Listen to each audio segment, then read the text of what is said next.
Bonjour à tous, aujourd'hui on se retrouve pour un nouveau MRI. Alors dans cette vidéo on va aborder le sujet notamment Daniel Cormier et Stipe Miocic, donc il y a une histoire entre ces deux hommes, on va y revenir. On va parler de l'UFC 234, on va aussi faire référence à Georges St-Pierre, car il y a plusieurs événements qui le concernent. Et on va terminer cette vidéo par une annonce des combats officiels et des combats rumeurs qui circulent sur internet.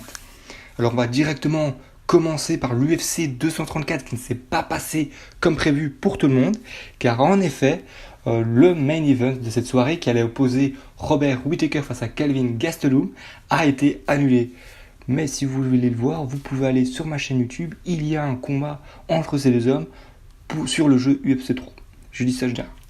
Alors donc voilà, le combat a été annulé suite à une blessure de la part de Robert Whittaker, donc une hernie. Le combat a été annulé, néanmoins un combat pour le titre intérim, car en effet une hernie ça ne se guérit pas en 3 jours.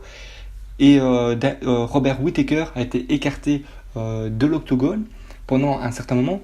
Et donc l'UFC a décidé de mettre le titre intérim des poids moyens en jeu face à Kelvin Gastelum face à un combat qui opposerait Kelvin Gastelum et Israel Adesanya.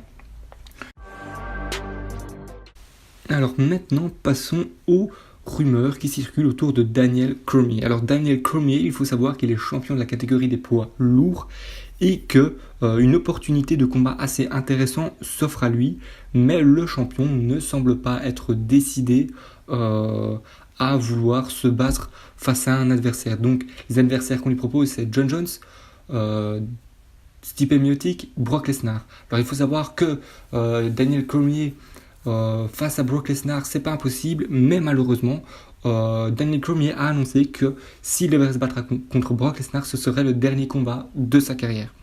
Donc voilà, donc est-ce qu'il va avoir un match retour face à Stipe Miocic? Donc on l'espère en tout cas. Stipe Miocic, lui, aimerait vraiment un combat, un rematch face à Daniel Cormier. Alors, l'emboucanade, on peut dire ça, a commencé avec un tweet de Daniel Cormier qui ne visait pas du tout Stipe Miocic, mais il visait Jon Jones. Donc Daniel Cormier a tweeté « He tested positive again ». Donc il est encore testé positif. Il parlait de Jon Jones qui avait été testé encore une fois positif au Turinabol. Et ça ne lui avait pas plu, car entre Daniel Cormier et Jon Jones, il y a une grande rivalité.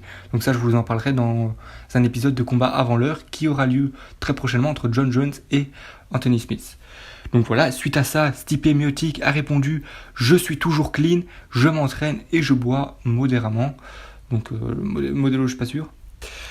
Donc voilà, donc Stipe Miocic, il est prêt si on lui offre un contrat, si on lui met sous ses yeux un contrat pour un match pour la ceinture des poids lourds, il n'hésiterait pas une seconde, il signerait son combat et se battrait face à Daniel Cormier. Donc suite à ça, beaucoup de tweets ont circulé, notamment un tweet où Daniel Cormier explique pourquoi il ne se battra pas il ne s'est pas battu contre Stipe Miocic. Donc voilà, donc c'est l'histoire qui est entre les deux hommes.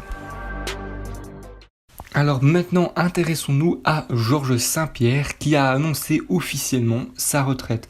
Alors, est-ce qu'il y a possibilité d'un combat entre Georges St-Pierre et Khabib Nurmagomedov? Alors, rien n'est impossible car Georges St-Pierre avait dû quitter l'UFC suite à une blessure. Il a de ce fait abandonné son titre au profit de Robert Whittaker. Mais c'est déjà arrivé qu'un retraité revienne se battre dans le ring. Enfin, dans l'octogone plutôt. Donc, et un combat Georges St-Pierre vs Khabib Nurmagomedov promet d'être très intéressant. Donc, est-ce qu'il y aura des négociations par rapport à ça? Seulement le futur nous le dira.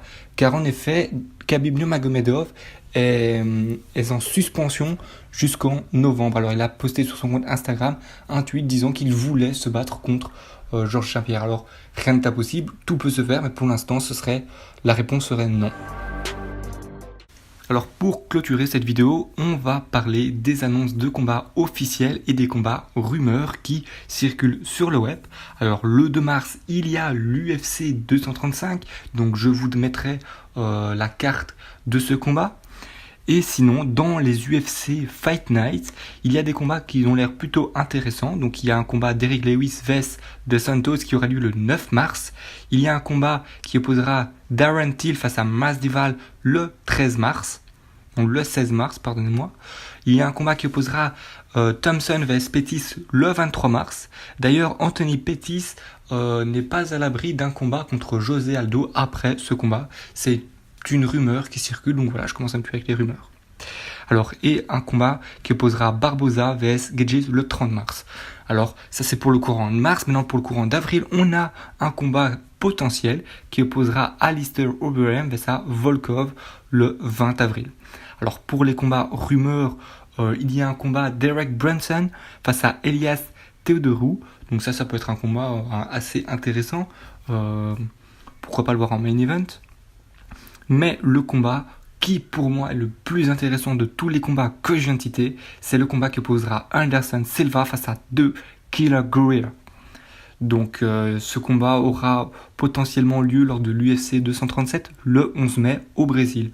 Donc voilà, donc Anderson Silva va retourner dans l'octogone, donc lui il ne prend pas sa retraite. Donc voilà, c'en est tout pour cette vidéo. Si t'as aimé, n'hésite pas à t'abonner, à laisser un like si tu ne veux pas rater d'autres vidéos. Sur ce, je te souhaite une très bonne journée.